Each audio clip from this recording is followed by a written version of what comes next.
สวัสดีค่ะวันนี้นะคะกิฟก็จะมาทำ occupation squishy tag นะคะก็หรือว่า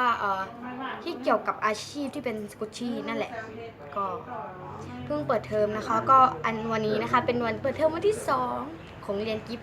ไม่รู้ว่าคนอื่นเปิดหรือยังหรือว่าเปิดนานแล้วนะคะก็ช่วยคอมเมนต์ด้วยนะคะโอเคเดี๋ยวเราไปเริ่มทำแท็กนี้กันเลยนะคะก็ CR นะคะกิฟ Channel เองอย่านะคะก็ข้อแรกนะคะเลือกตัวอักษรมา3ตัวแล้วทำเป็น squishy tag เลือกตัวอักษรมาจากไหนล่ะเลือกตัวอักษรมาจากคำว่า occupation นะคะก็จะขึ้นไว้ก็ไม่ต้องขึ้นหรอกเนาะตรงแบบตรงชื่อคลิปใช่ตรงชื่อคลิปนั่นแหละก็จะมีไว้ให้นะคะก็ขี้เกียจตัดต่อแล้วก็คือเผลอไปลบแอปตัดต่อมาก็คือวิดีโอโชว์นั่นแหละก็ไปเริ่มกันดูกันเลยนะคะก็อันแรกที่กิฟเลือกนะคะก็จะเป็นตัว N นะคะนี่จะเป็น ND Bakery นะคะเป็นครัวซองก็แข็งอ่ะใช่มันแข็งแต่มันก็สโลอยู่เป็นของมีแท็กชิ้นเดียวนะคะที่ใส่ซิปล็อกอันใหญ่ไว้นะนั่นแหละนะคะก็ต่อไปก็จะเป็นตัว C นะคะก็จะเป็นChucky Cat นะคะนั่นแหละเป็นแมวแฮร์รี่พอตเตอร์นั่นเองแหละทุกคนคือมันสโลว์มากจริงๆตัวสุดท้ายนะคะจะเป็นตัว O นะคะก็จะเป็นออเรนจ์นั่นเองนะคะคือเป็นส้มรุ่นใหม่นะคะของ iBloom นะคะตรงนี้ก็จะขึ้นตำหนิง่ายมากแต่ก็ไม่เป็นไรเพราะมันทั้งหอมแบบนุ่มด้วย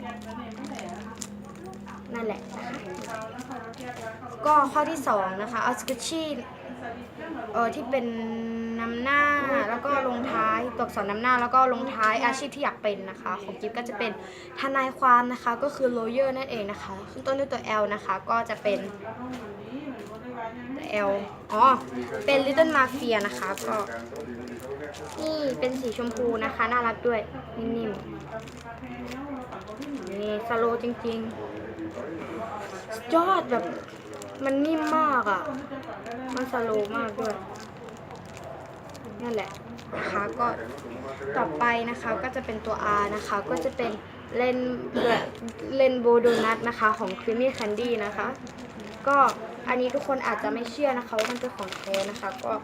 คือโดนัทยังไม่แบนไม่มีของก๊อปออกมานะคะCreamy Candy อันนี้ก็จะเป็นลายเส้นนี่ตรงนี้นะคะเป็น 2017 นะคะหอมแบบผลไม้มากเป็นแบบเป็นฟรุตตี้อะไรประมาณนี้ไม่เราจะไม่ขยำโอเคเกือบดูสโลว์อะไม่นะคะสโลว์มากเลยดูกว่าจะขึ้นต่อไปนะคะข้อที่3สกูชี่ที่อยากเอามาเป็นเพื่อนเวลาทำงานนะคะก็จะเป็น2ชิ้นนี้เลยเพราะว่าตัวนี้มันเป็นหมีแล้วมันไม่เป็นกระต่ายแล้วมันก็น่ารักมากด้วยเป็นควีนสโนวี่นั่นเองนะคะมันน่ารักดีนะคะก็แบบน่ารักเวลาทำงานเหนื่อยมาดูมันก็แบบหายเหนื่อยอะไรแบบนี้นะคะก็ตัวนี้สโลว์มากแต่ว่าไม่กล้าบีบแรงเท่าไหร่ก็สโลว์ดูข้างหลังเนียนกิฟโอเคค่ะต่อไปก็จะเป็น Peach Eye Bloom นะคะเป็นรุ่นใหม่นะคะสีชมพูตัวนี้ก็ไม่ค่อยมีกลิ่นแล้วนะโอเคค่ะก็คือมันน่ารักดีอะเวลาแบบเครียดเวลาทำงานนะคะก็มาดูแล้วมันก็จะชื่นใจอะไรประมาณนี้นะคะก็เป็นสกุชชี่ของ iBloom ที่ไม่ได้เอาแพ็กเกจใส่นะคะซึ่งตรงข้ามกับND Bakery ที่มีแท็ก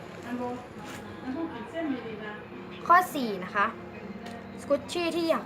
ไม่ใช่อยากให้สกุชชี่สัตว์ชิ้นไหนเป็นบอดี้การ์ดให้ตัวเองนะคะก็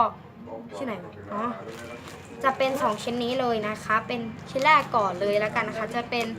คือมันแบบมันเป็นหมีใช่ไหมมันก็แบบถ้าหมีจริงๆมันก็จะตัวใหญ่มากเป็นบอดี้การ์ดให้เราแบบประมาณนี้นะคะก็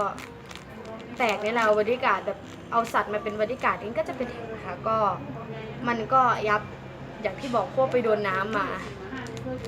นั่นแหละนะคะมันก็นิ่มๆน่ารักนะคะโอเคก็นี่ตัวที่2นะคะก็ขอมา2ตัวนะคะก็จะเป็น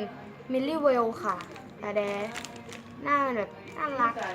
แต่ว่าตัวปลาวาฬความจริงมันก็จะใหญ่ใช่ไหมก็นั่นแหละโอ้ขอแกะออกมาแล้วกันนะคะหอมมากหอมพีชนี่นะคะโอ้สโลว์มากแต่เนื้อมันแน่นอะแต่ก็ชอบอะมันน่ารักโอ้สโลว์มากส่วนลายเส้นนะคะก็จะอยู่ตรงนี้นะคะตรงนี้นั่นแหละค่ะเดี๋ยวไปดูข้อต่อไปกันเลยนะและก็เดินทางมาถึงข้อสุดเดี๋ยวโอเคข้อสุดท้ายกันนะคะก็สกูตเชอร์ที่ไม่เคยบีบแบบขยำอย่างนี้โอเคก็มันมีของไม่แท้ด้วยโอเคเดี๋ยวมาดูกันนะคะว่าของไม่แท้ชิ้นไหนบ้างนะคะที่ยังไม่โดนขยำนะคะก็ชิ้นแรกจะเป็นบันอันนี้เพราะว่าเพิ่งได้มาใหม่นะคะเป็นเมลอนบันหน้าอะไรก็ไม่รู้หน้าออนเซ็นนะคะเพราะมันมีเครื่องหมายออนเซ็นนะคะก็อันนี้ก็นิ่มๆดีความจริงเนื้อมันจะแบบหนึบๆกว่านี้นะคะก็อันนี้ก็สโลนะอันนี้ได้เป็นของขวัญที่สอบได้ที่1นั่นแหละก็นิ่มๆดีต่อไปนะคะก็จะเป็นอันนี้เพราะว่าไม่เคยขยำเลยมันเป็นแบบยาวๆแบบนี้นะคะเพราะว่าแบบมันอันเล็กด้วยอะไรประมาณนี้นะคะก็มันก็ไม่ค่อยเล็กเท่าไหร่แต่ก็นั่นแหละนะ